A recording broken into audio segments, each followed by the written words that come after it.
Ted Williams right now, the former D.C. homicide detective, defense attorney. Ted, what do you make of this whole thing? You know, Neil, it's chilling.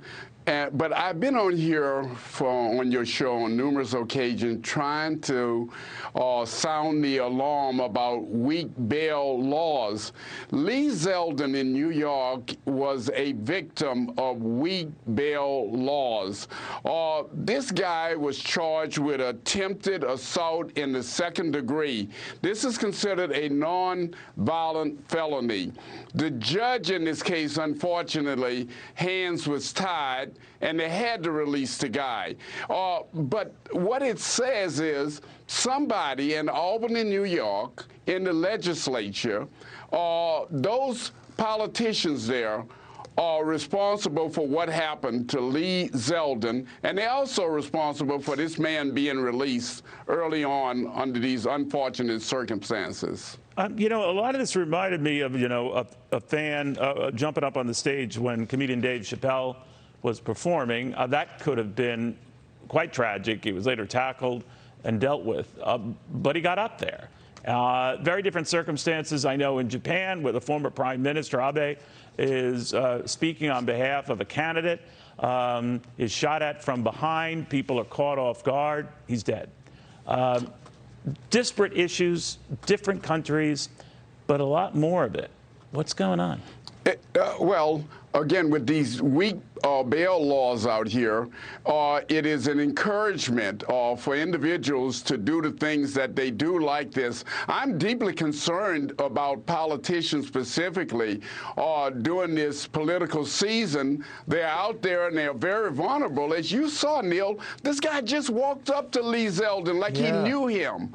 And he had an object in his hand, and this could have very well been sort of like you said, the Japanese Prime Minister Abe and what happened to him being shot and actually being killed there. So we've got to try to take this serious, and I think there needs to be a reformation and changes in the system.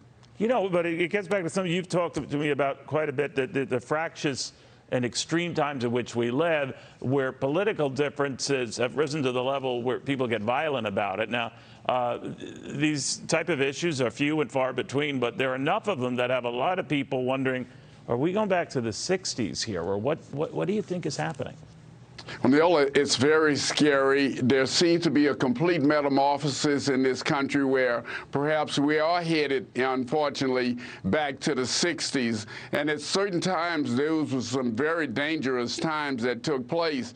And look, we're all very vulnerable out here. You and I talked about it a few weeks ago. You and I could be walking down the street right now. Somebody walk up to us. We don't know whether they're walking up to us to say hello or to try to harm us. And this is the unfortunate era. This is where we are in this country right now. And we got to try to do something to change that. And I think that we're going to have to enact strong bail reform laws to act as a deterrent from these kinds of incidents. Yeah, you're right on all of the above, Ted. Thank you very much. Good seeing you, Ted Williams. Hi, everyone. I'm Brian Kilmeade. I want you to do me a favor. I want you to click to subscribe to the Fox News YouTube page. This is the only way that I know for sure that you're not going to miss any great commentary, any great news bites, any great interviews coming your way on Fox. You can get it all here on YouTube. So subscribe right now.